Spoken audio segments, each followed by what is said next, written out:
everyone. Welcome to tonight's My Journey webinar, Building Skills in Middle School for Success in High School, College, and Beyond. My name's Candace Lytle, and I'm your host for this premiere event in our My Journey series. I'm beyond excited to have you here, and on behalf of everyone at ACT, thank you so much for joining us. I'm so honored to be joined by incredible expert speakers tonight from Collegewise, but before I turn things over to them, I want to cover some essentials to help enhance your viewing experience. You'll see several widgets and tools on your screen. You're in control of these. They're resizable, they're movable, so you're welcome to move them around to get the most out of your screen space and experience. If you have any questions during the webinar, you can submit them through the Q&A engagement tool, and we'll do our best to answer them throughout the webinar, and we'll also probably have some time for questions at the end. A copy of the slides and resources are available in the resources tool, as well as some other handy items to accompany this presentation and for you to reference after it's over. The webinar will be recorded and sent to the email address you registered with within the next 1 to 2 weeks, and all of those resources will be attached in that email. For the best viewing experience, we encourage you to use a high speed and stable internet connection and close any programs or browser sessions running in the background. We recommend Google Chrome. This also includes asking anyone in the household to pause that Twitch stream or the latest episode of their favorite show that they're binging. Webinars are bandwidth intensive, so anything to conserve your bandwidth will help. If you find anything lagging or the sound stops working, try Control F5 for a hard refresh. If you're struggling with anything, check out the help tool at the bottom of your screen. And finally, if you need a refresher of any of this, there's a helpful webinar viewing tips and reminders slide on your screen below that will remain visible the entire webinar. If you have any issues, click the On24 help button at the top of the screen. Okay, I'm ready, and I hope you are too. At this time, I will turn it over to our friends at Collegewise so they can tell you a bit more about themselves and jump into your insights. I'll now pass it off. Candace and the whole team at the ACT, thank you so much for the warm welcome. We are so excited to dive in. Tonight, we're going to be talking about how you and your students can build foundational skills in middle school that will help set you up for success throughout high school and help you thrive once you get into college or career.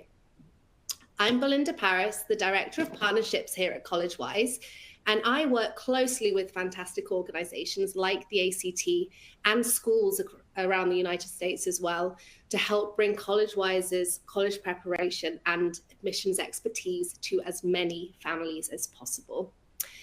In a moment, I'm going to tell you a little bit more about Collegewise for those of you that haven't heard of us before. But first, we want to know a little more about you. So I'm going to launch a quick poll, and this is going to help us to just to get a sense of who's joining us here tonight and to help our presenters to then tailor what they're talking about to you. So launching the poll now. The question is, who is joining us today? Are you a parent or guardian? Are you a student? Are you a parent or guardian and student together sitting around the dinner table tonight?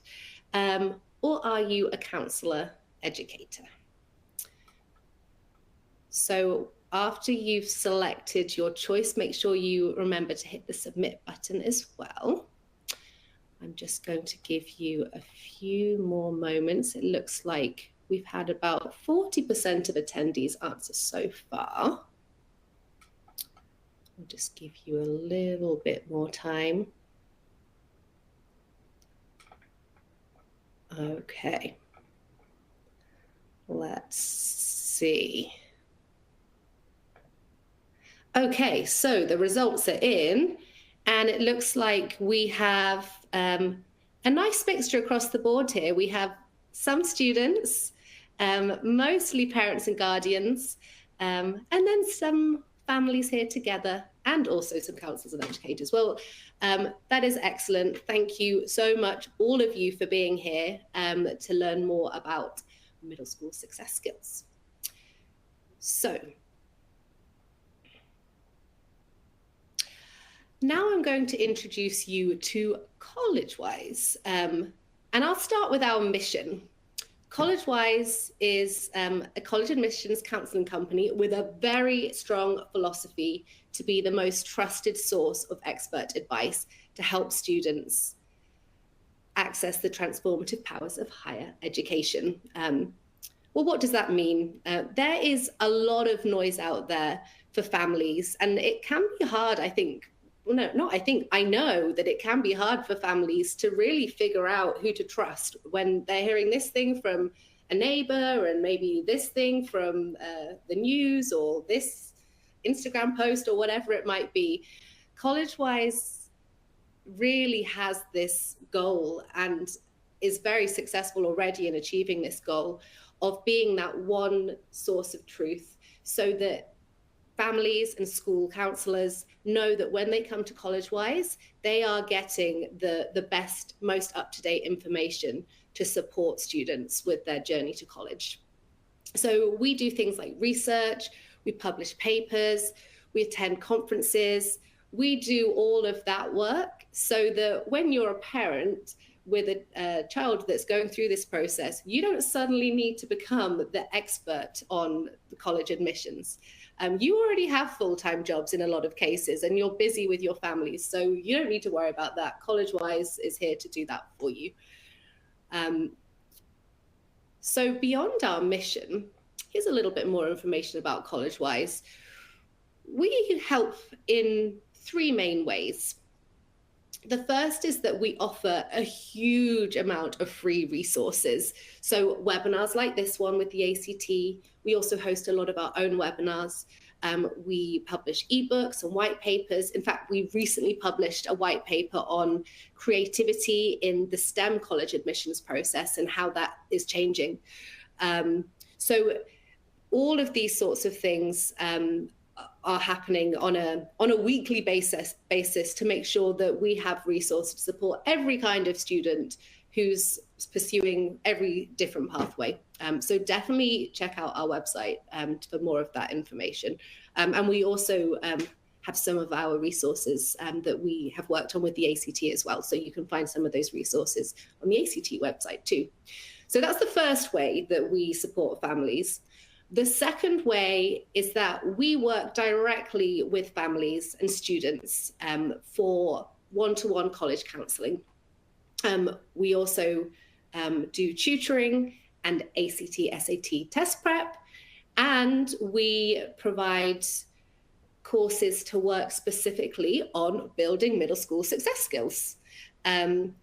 We have loads of different offerings within what I've just said to suit a range of different needs and budgets. So anyway, that's the second way that we work with families.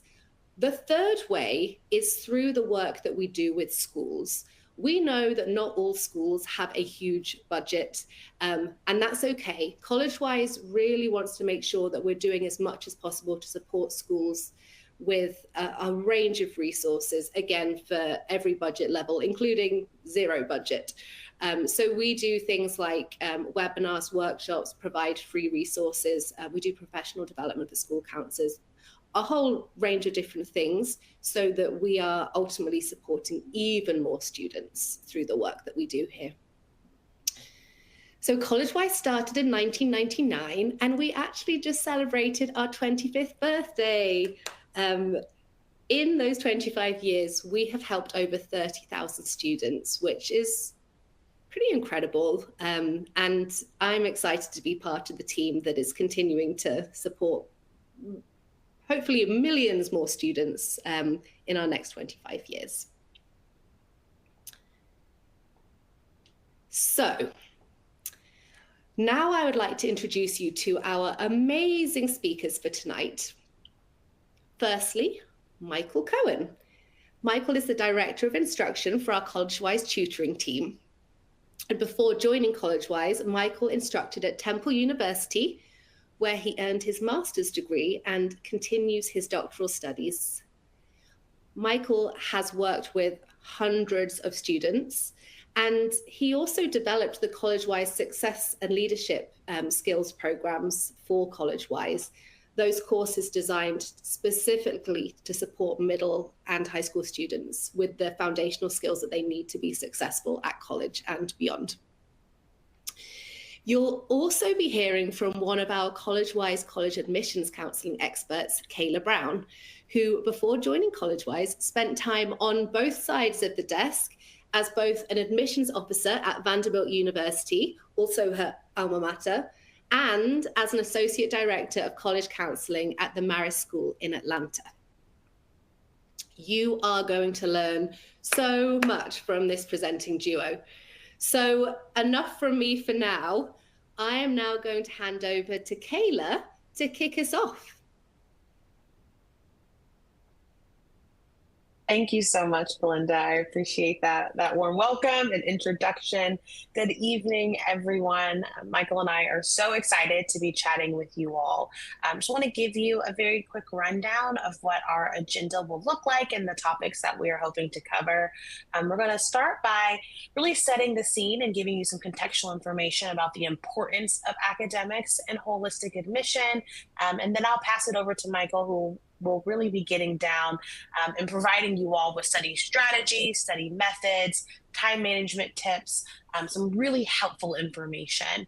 And then we'll finish off by talking about why building that academic foundation is so important, providing some more tips and tricks, also providing a little bit more insight into exploring interests in general, as well as some self-care tips before we talk about next steps and continue with a Q&A.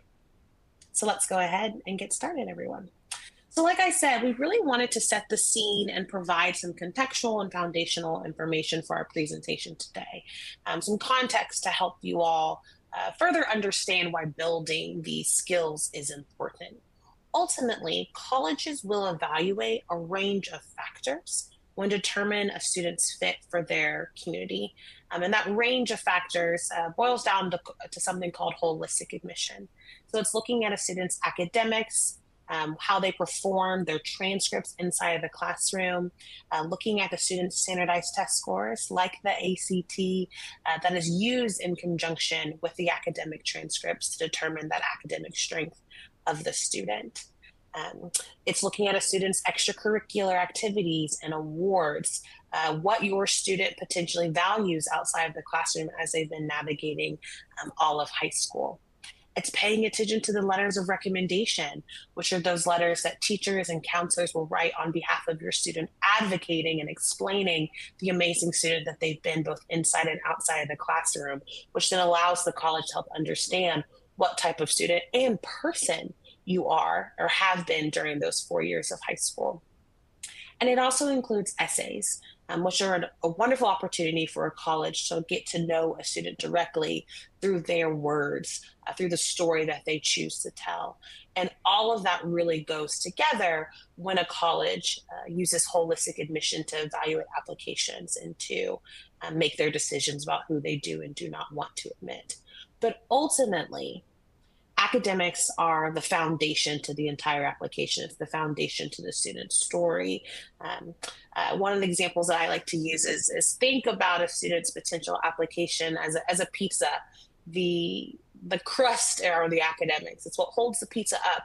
And everything else in holistic admissions are those amazing toppings, but you need a good crust. And so students, you really need a good academic foundation to stand on. And there are a number of different things that colleges will evaluate when they are taking a look at that academic foundation. So let's unpack what goes into that. One, it includes rigor. So how has the student pushed themselves while they have been in high school? But have they been able to find that balance? Have they been able to employ the amazing study skills and time management tips that Michael's going to go over in a little bit in order to perform well in those difficult, rigorous courses that have been made available to them? Are they prepared for college? Will that student be able to replicate the performance that they've done in high school inside of a college classroom? Do they take initiative? Students, are you curious? Are you pushing the bounds of the academic classes that you're taking? Are you asking those super thoughtful questions? Are you taking classes just because you're interested and curious in a particular topic? Are you, again, pushing those bounds? What's your test taking ability? Does your performance of the standardized tests that you ultimately take align with your performance inside of the classroom? And it's important to note that test taking ability is not evaluated the same across all colleges and universities. Some schools put more or less weight on it depending on their process. And then finally, academic interests. Have you selected students, or for parents, has your students selected classes that indicate a particular academic interest? It's completely fine if that's not the case, if students who have a number of interests. But for some students, they know from the moment they step foot in high school, maybe even now in middle school, that they have an academic passion, and they want to continue to study that during high school. As you can see there, and it really is true, and as Belinda mentioned, I used to be a former admissions officer at Vanderbilt. Admissions officers want to admit students that will succeed academically on campus. It's important to them that they're never putting a student at risk. They're also looking to provide faculty members with really engaging students that will be a viable member of their, or vital member of their classroom. And so they use the academic transcripts to really identify students who will be able to do that. Academics truly do open the door. Every year, NACAC, which is our national kind of governing board conference, will survey colleges and ask them what is the most important part of their selection process.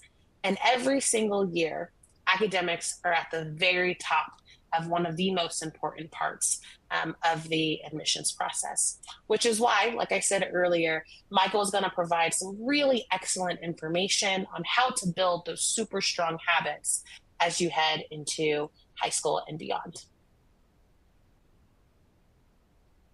Thank you, Kayla. So as Kayla spoke to so well there, academics are essential, right? For of course, doing well in high school, getting into the college that you want to get into, right? And then success beyond that. But how do we set a good foundation for ourselves for good academics in middle school and beyond? And what I like to do with students I'm working with, or whenever I'm talking about success skills like this, I always like to start by asking students and parents to have these conversations in order to be self-critical. And when I talk about being self-critical, I don't mean being hard on oneself. Right? I don't mean like saying, oh, I'm not good at this, or I can't do this, or this is what I do badly. But instead, it's being honest with ourselves. And it's asking ourselves questions about ourselves. It's also challenging assumptions that we might have about how we study and the best way to go about that. So these are types of questions I like to work on with students, and I ask the students ask themselves, right? So think about where you study best. Right? When you're studying, okay, where are you doing it, right? Are you studying in your room?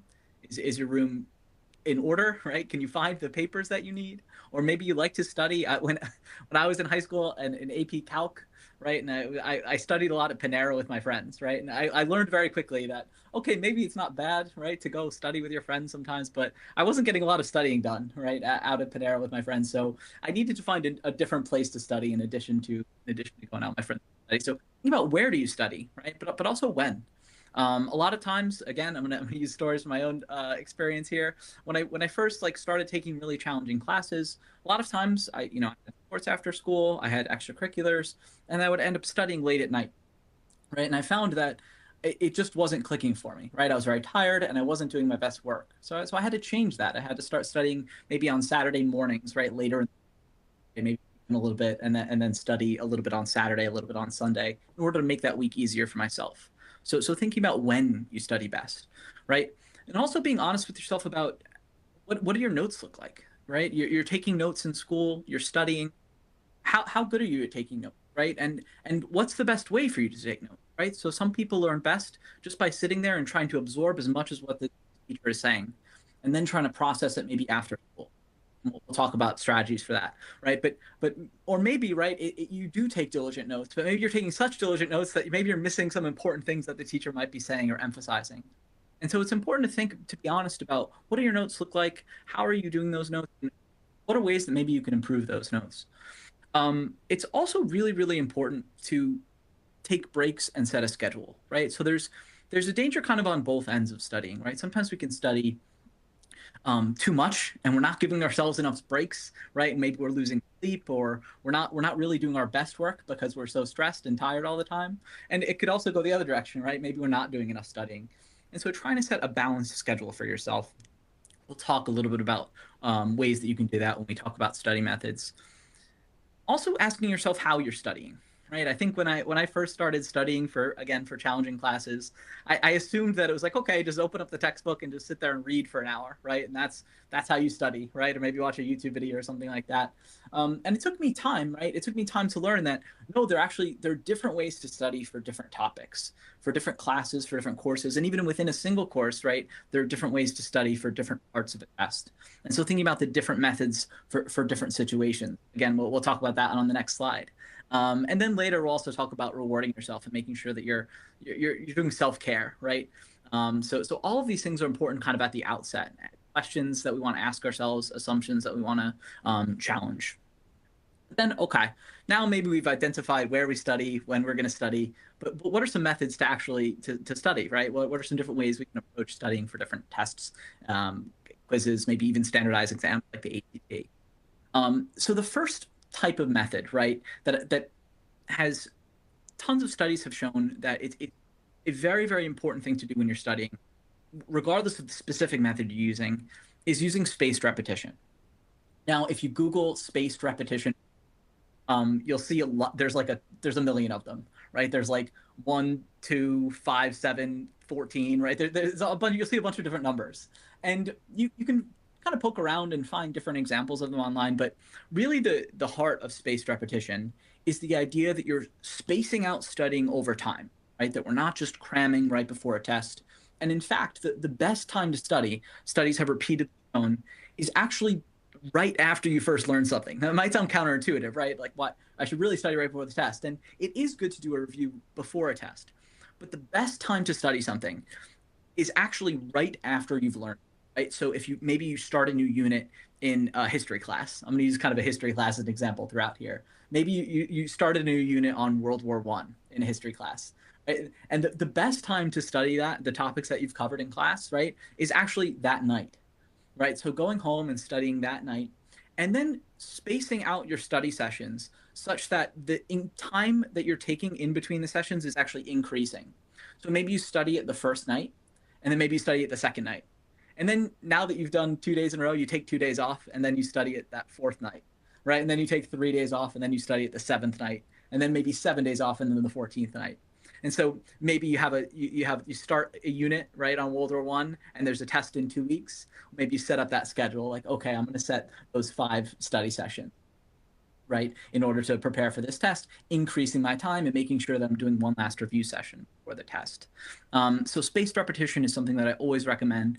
It's a good way of regimenting yourself, of setting a schedule, and also kind of utilizing research into learning in order to maximize your time. Another thing I have these conversations all the time with students, with parents, is the phrase I get all the time, right, is I'm bad at testing. I'm good at studying. I do well in class. I participate. I know what's going on. I can articulate it in class, but I just never do well on the tests. I hear it all the time, right? And one thing a conversation that always kind of comes up is, well, you don't actually have many chances to really test, right? Like, imagine you're in that history class. There's only so many of the major tests that year in the way that teacher is going to ask you, right, those specific questions. And so it's sometimes a hard thing to get good at because you don't have as many experiences with it in the different subjects. And so it's really, really important whenever you have a big test, a class that you're maybe struggling in, to make sure that you're getting reps in. Take those practice tests. Now, if you're practicing for something like the ACT, right? There are plenty of practice tests available online, right? You can get their book, right? The big red book of ACT practice test, right? You could take real practice exams. If you're taking an AP class, you can actually, right? You can go on and you can type in AP Bio past exams into Google, and the first hit will be past exams, right? And you could just take those practice tests right there, real official exams. Also, Khan Academy is a really great resource. It gets referenced a lot in order to prepare for standardized tests, but they have practice tests for every single subject that you can imagine in middle school, high high school. So very, very valuable to take practice tests, either to find them online, maybe to use AI to make the practice tests so that you can practice that way. Khan Academy is another place that I really recommend using. Now, so maybe let's imagine you're in that history class, right? You're taking the exam on World War One. Okay, I've set my spaced repetition schedule. I've scheduled in a practice test that I'm going to take, maybe a week before the test, so I can then review. Another thing to do when you're studying is to specific time intervals in order to study. But one of the most famous ones here is the Pomodoro method. I think we have a link for that in the chat. There are different tools you can use. You actually go on Amazon or something and buy a Pomodoro timer. Pomodoro is Italian for tomato, so the timer looks like a tomato. But the idea is that studies have shown that doing a 25-minute study session and then giving yourself a 5-minute break can really, really be helpful in order for internalizing what you've learned, in order for giving yourself a break, letting your mind kind of rest, and then going back at studying, right? So maybe setting yourself, okay, I'm going to study for history on that second night. I'm going to study for 2 Pomodoros, right? So I'll do 25 minutes, I'll take a 5-minute break, and then I'll do 25 more. And you can use the timer, you can customize on the website. It's pretty cool. Another technique that I really like to use when I'm studying for particular subjects or helping a student study for a particular subject is the Feynman. The Feynman technique is it's where you learn by teaching. And so the basic idea is, let's say you're preparing for that history test on World War One, right? And you know that they're going to talk about the causes, right? What happened in the duration, and maybe what ended World War One or something like that, right? And so maybe you can, with a friend or a parent, right, try and explain to them, try and teach them as if they were taking the exam. What would you tell them, right? Try and tell them that narrative of the story of World War One, maybe. And then as you teach, right, as you try and teach someone, you'll often find like, wait, how did that happen? How did France get involved, right? Or something like that, right? And then okay, wait, let me go back and let me learn that. And let me come back and I'll teach you once I know that. And so what it'll show is it'll show you gaps in your own knowledge. And so the Feynman technique is really, really valuable, especially for something like maybe you have to write, you're going to have to write an essay. You don't know what it's going to be about. It's about World War One, right? But maybe you could try and teach someone that narrative, and then regardless of what you're asked to write the essay on, you've talked about that, you've already explained it to someone, right? So it'll be easier to write. But maybe also in that World War One history class, right, there's also going to be a multiple choice section, and your teacher's given you 100 vocab words to learn, right? They've given you a lot of vocab words to learn for this test. What do you do? Well, one of the best ways to prepare for learning lots of information, right, is using flashcards. Lots of vocabulary. Flashcards are kind of a tried and true method. Now, I like handwriting flashcards. There are studies that show that handwriting actually kind of can help encode things in our memory. So handwriting is very good. There's also Quizlet, which is very popular with students. I like Quizlet. Anytime a student's studying, that's a good thing, right? But I do think that there are sometimes other platforms that can be really helpful. There's one personally that I really like, is called Brainscape. We have a link for that in the chat too. Brainscape is really nice in that there's not really distracting ads or anything like that. It's very kind of clean, and it uses a version of the Lightner system, which is the Lightner system is really kind of a version of spaced repetition, in that every time you do a flashcard, you grade yourself 1 to 5, and it learns you as you do the flashcards, right? So if you knew something really well, it'll wait a while before it shows you something, right? But if you got it wrong, right, it'll show you more often until you start getting it right.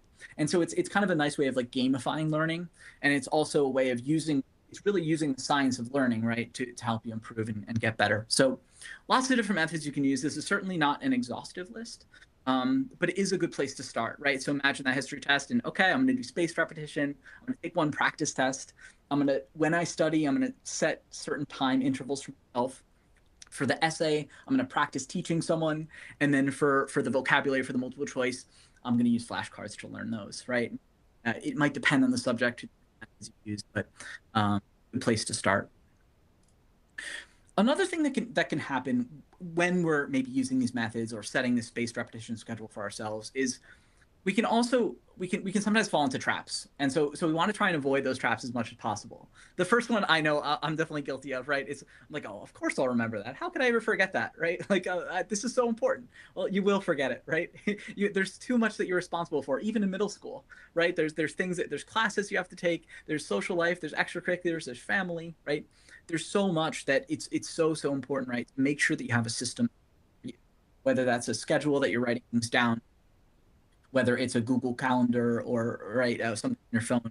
Having a system for writing things down is, and then making sure that you're prioritizing your work. Now, some people like to do the hardest things first and get them out of the way.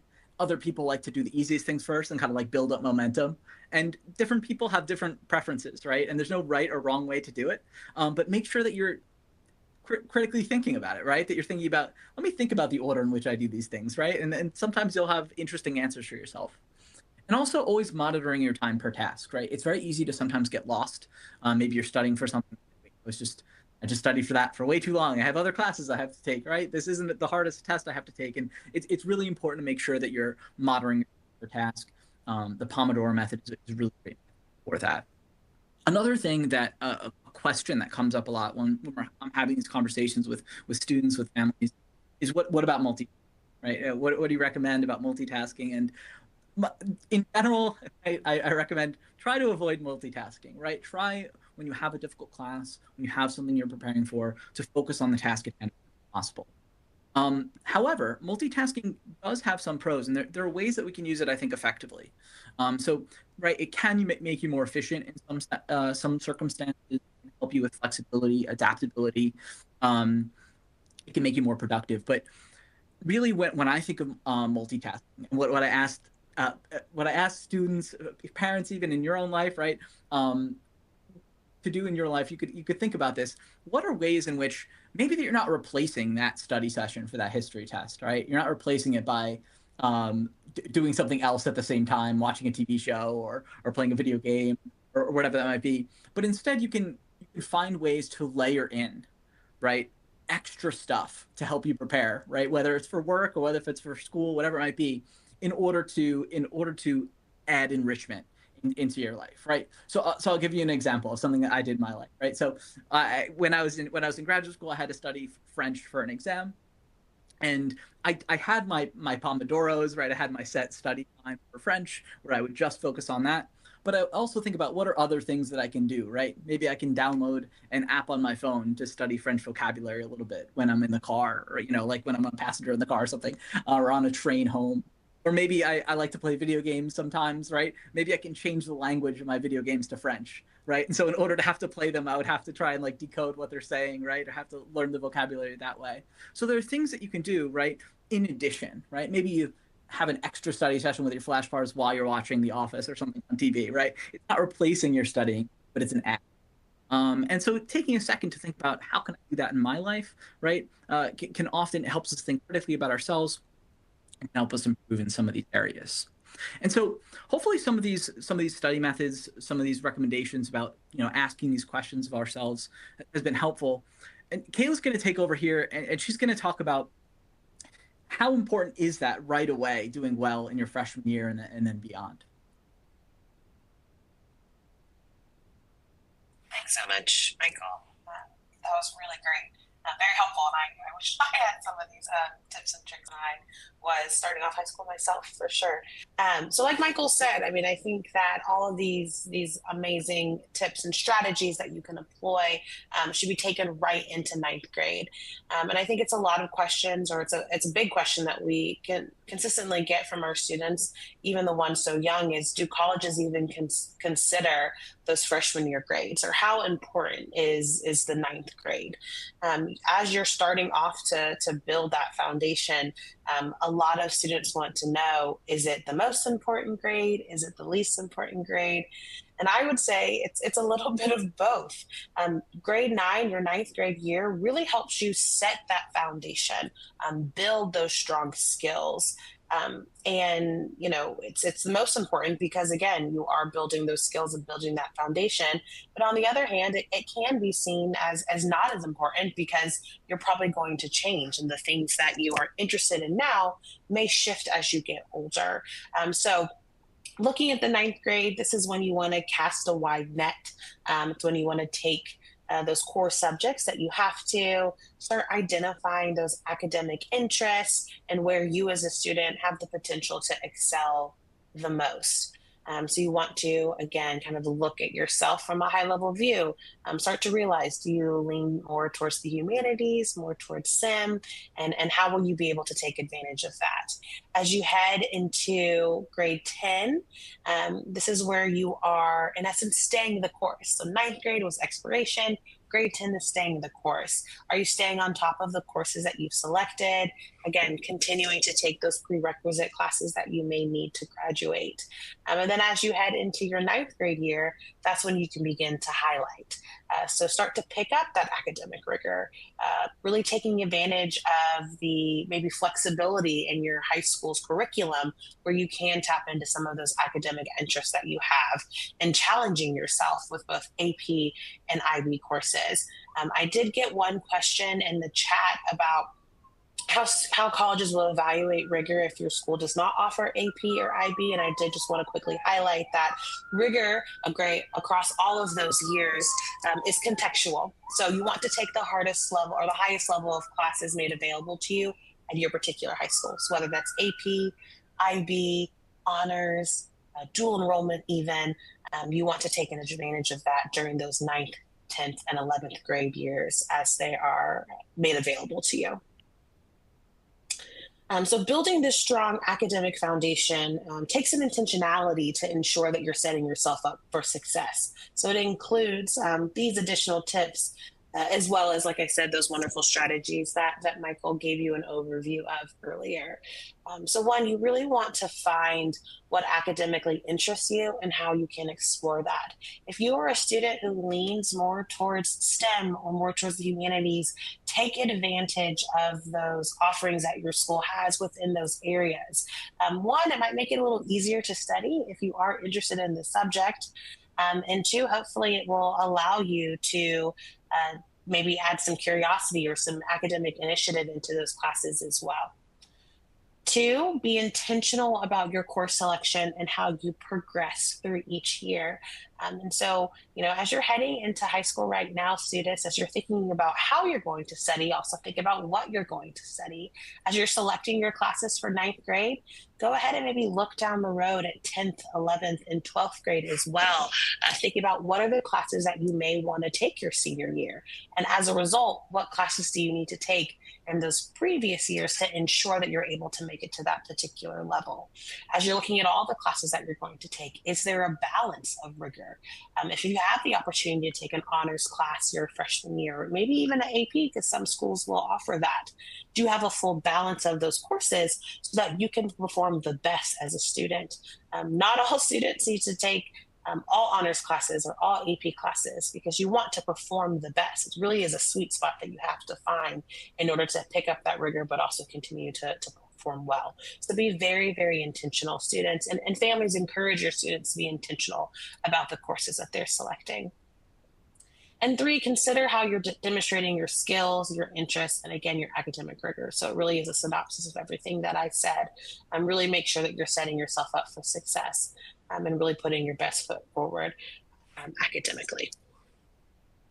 As I mentioned earlier, when we're looking at holistic admissions, academics is the foundation, but we would be remiss if we did not talk about one of the other pieces of the application that starts as early as 9th grade students as you're heading into high school, and that's your activities. So I kind of wanted to spend a little bit of time just providing you all with a roadmap of a successful approach to how to navigate activities. So again, when colleges are evaluating a student holistically, they're looking at a student throughout all of their years of high school, not just their junior year. And so as you step foot into high school in the next couple of months, you want to start early in that grade 9 and that freshman year and cast a wide net. It's kind of similar to that approach to your academics. 9th grade is exploratory. Get involved, find the different things that you're interested in, try different things out as well. See all that your high school has to offer you and dive right on in. During grade 10, it's really about kind of refining. So spend some time starting to slowly narrow down your interests. One, because your time becomes limited as the rigor in your courses potentially increases. And two, because you're slowly starting to gain a better understanding of who you are and the things that you value. And so grade 10 allows you to have that shift and that refining.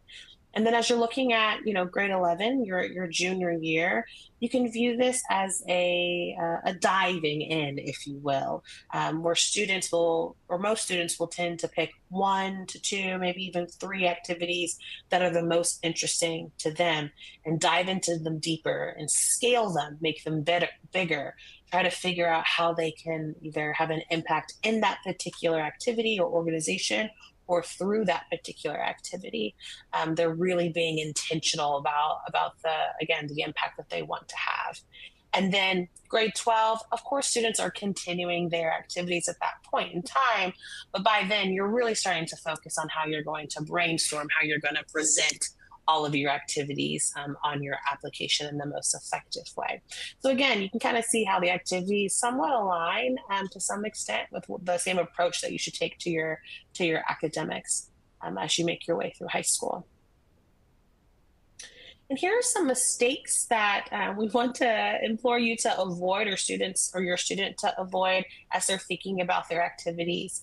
Again, this is something that students really can hit the ground running during that freshman year of high school. One is to take a checklist approach. Some students feel like there is a particular list of activities that they have to complete in order to be admitted to a particular institution. And so they sit down and they say, okay, I know I need one art activity, 2 sports, I need 1 academic club, and I need 50 hours of community service. And that is not how holistic admissions works. You really want to focus students on what you enjoy, not what you think you have to do. 2 is trying to fit a mold. You may hear that so-and-so this senior was admitted to this particular institution and they were the president or were involved in this particular extracurricular activity. And now you're thinking, well, that's exactly what I have to do in order to be successful like this student. And please don't feel like you have to sacrifice your hobbies or your interests. If anything, really follow your hobbies and your interests. 1, because it's unique to who you are. And 2, because colleges, as they are building a class, they want students with lots of different interests and passions. And so follow that. Similar to what I talked about with academics, follow the activities that you're the most interested in, because those are the ones that you're going to want to spend the hours and the time with. Those are the ones that it's going to be easy to dive into them deeper because it comes naturally because you're passionate in the topic.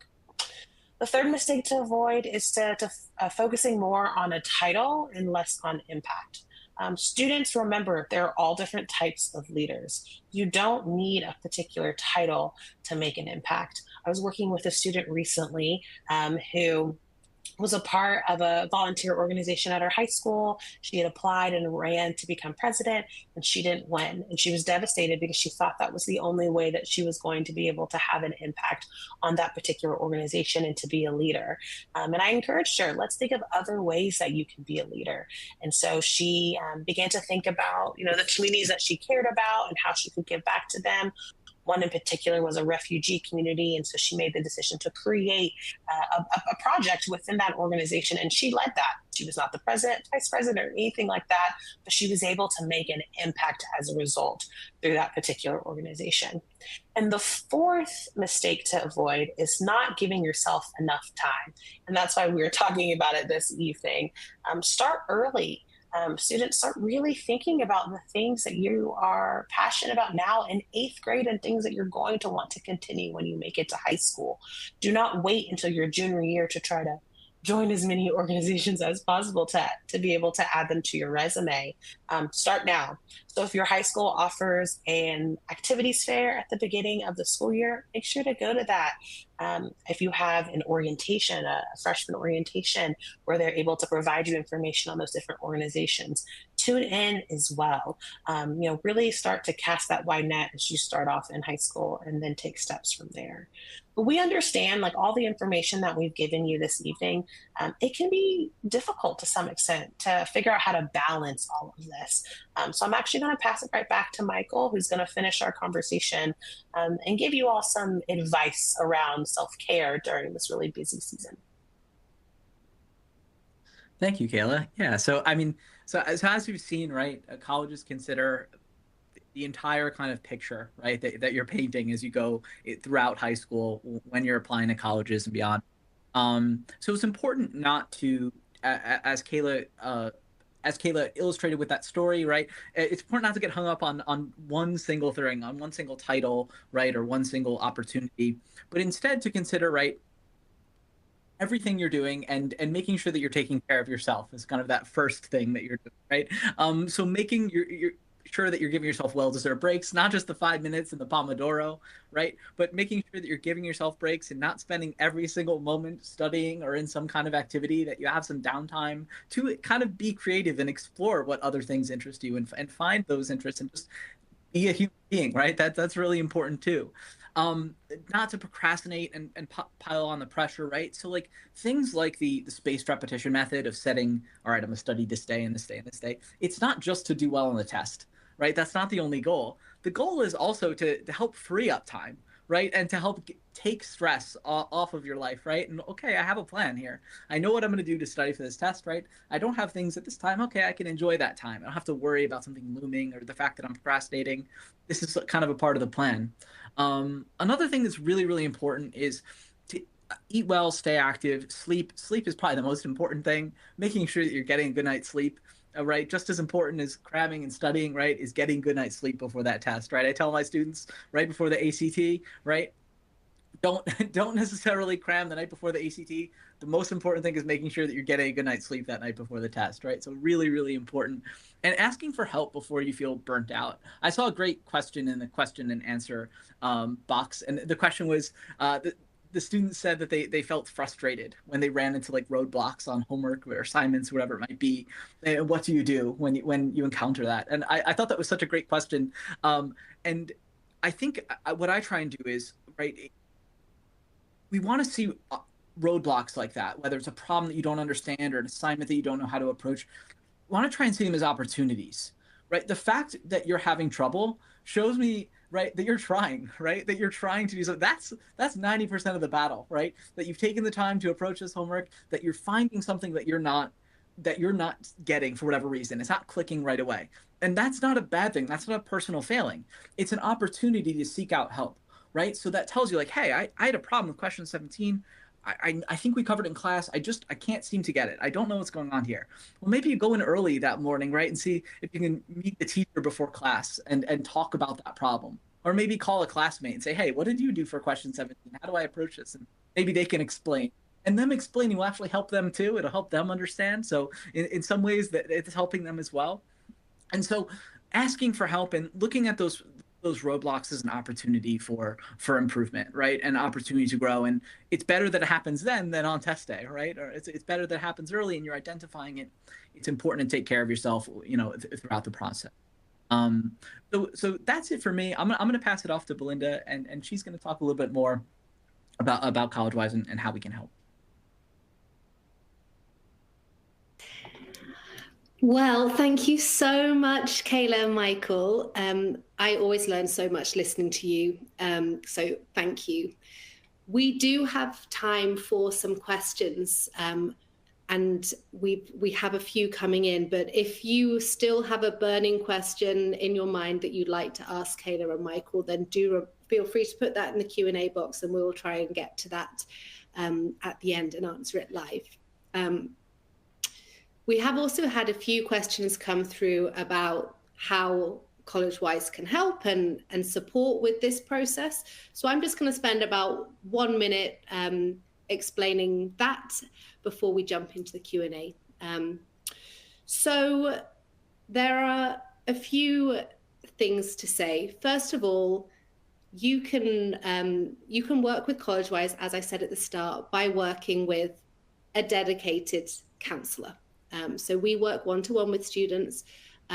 Sometimes students join us in high school, and sometimes they join us in middle school, and that's entirely up to the family to decide what's right for you. If you are wanting to get started with some professional support as early as middle school, then definitely let us know. I'm about to launch another poll, and if you do want to work with somebody and like to learn more about that, then you can select that in the poll and then we will contact you directly.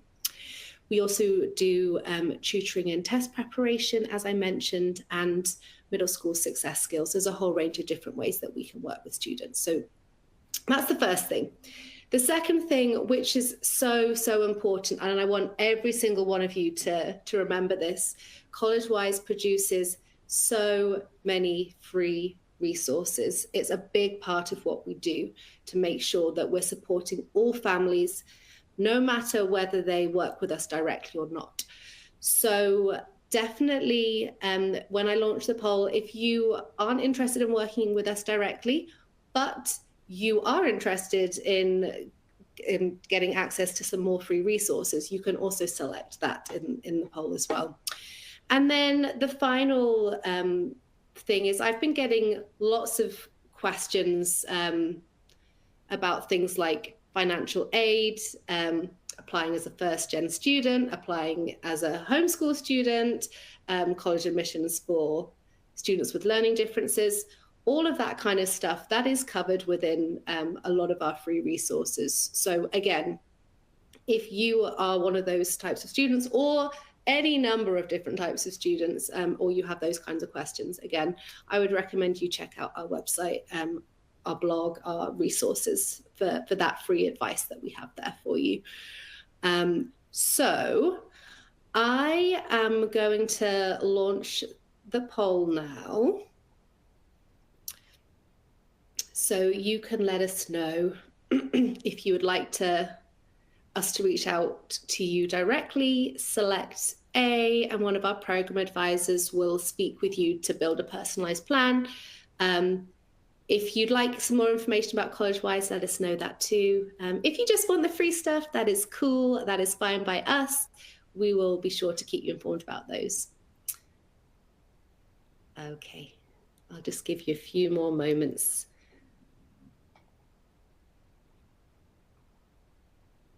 Okay.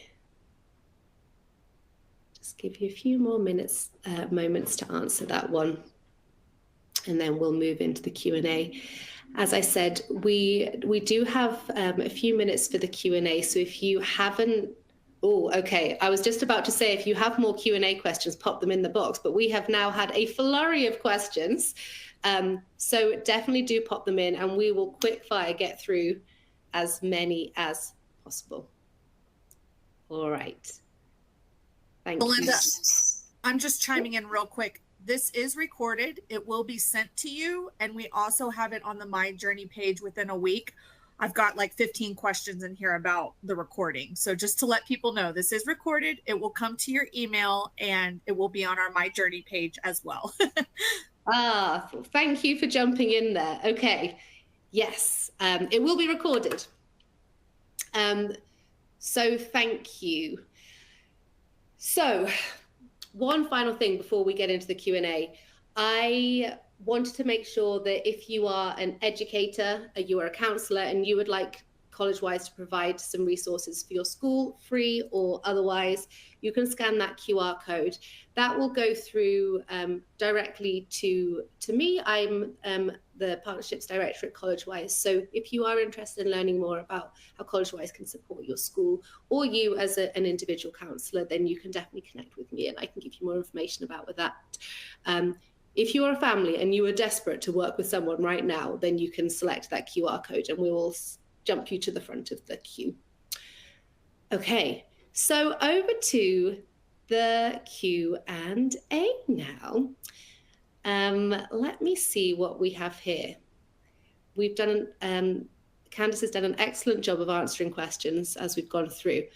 Okay, so somebody is asking,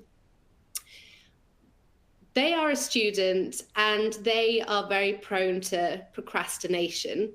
What tips do you have to stop being a procrastinator? So It's a great question. It's one of those things like where I think everyone's kind of dealt with this as some, part of their life procrastinating. I like to think of it like almost in terms of like physics. When you take physics, you learn about inertia, right? And an object in motion is more likely to stay in motion, right? Object at rest is more likely to stay at rest. And it's just about, oftentimes, it's just about trying to take that first step when you feel like you're procrastinating, right? It's just trying to get into a little bit at a time into better habits, right? It doesn't have to happen all at once, right? You could say, all right, with this class that I'm struggling in, maybe I'm always consistently, I'm just going to try and be early with this class, right? Maybe to start in that first week or so. And I'm like, how could I get ahead of this? Maybe I can study a little bit early, right? It's like, oh, wait, that worked, right? Maybe I should do that for my other classes too. And just try and think of ways, small steps that you can take in the beginning and to start kind of get that snowball going. So that's often what I try and work on with students when maybe they're having trouble with procrastination. All right, let's tackle some of the smaller things first. What are ways that we can get some checks on our checklist? It's like, wait, I like checking things off my checklist, right? I want to do more of that. So that's usually the advice I give there. Awesome. Thank you so much. Okay, somebody else is asking for essay writing tips. I'm sure we could do a whole series of webinars exclusively on webinars, but Kayla, I'd love to know your top essay writing tip. Yeah, absolutely. That's such a good question. So one, you want to focus on yourself. I think a lot of students, when they sit down to write their essay, it's so hard to kind of think inwardly, and so they end up writing about a particular event or a particular person who is really influential, and then they write this entire essay and they don't spend enough time talking about themselves. So one, make sure that you're constantly relating whatever topic you decide to write about back to who you are. Two, I think sometimes students try to put too much in the essay. They view that main essay that they're writing as 650 word essay as their autobiography. And so they try to put way too many events or moments of their lives into that essay, and they aren't able to really get to the meat of that. So my biggest piece of advice there is to really focus on a singular topic, a singular event that you're hoping to share the lessons that you learned from it, versus trying to encompass your entire high school career in that particular essay. And then the third tip that I will say is to be authentic to who you are, students. I think a lot of times students feel like they have to put on for the admissions officers and to write an essay that they think that the admissions officers want them to write, versus really just being their authentic and true self. Maybe they're using language that they normally wouldn't write. Maybe they're adding in jokes that they normally wouldn't say. And so that authenticity is lacking, and college admissions officers can pick up on that. So really be true to who you are, really focus on yourself, and make sure you're not trying to cast too wide of a net or tell too big of a story as you're writing that essay. Fantastic, thank you. Okay, somebody is asking how to go about developing a consistent and efficient study schedule. So I think in some ways it's sort of a little bit like the way I answered the first question, in that starting small I think is good. Maybe doing everything at once and totally overhauling your schedule at once won't necessarily work. But trying to make small changes and thinking about something that works for you. So thinking about, I really think that there are a lot of really great methods you can find if you type in spaced repetition methods into Google. You'll get lots of hits, and there are lots of different ways of doing it. There's one that's like a 1, 2, 3, 7, 14 schedule. And the idea is, okay, you have something that you're trying to remember, maybe a big test that you're preparing for.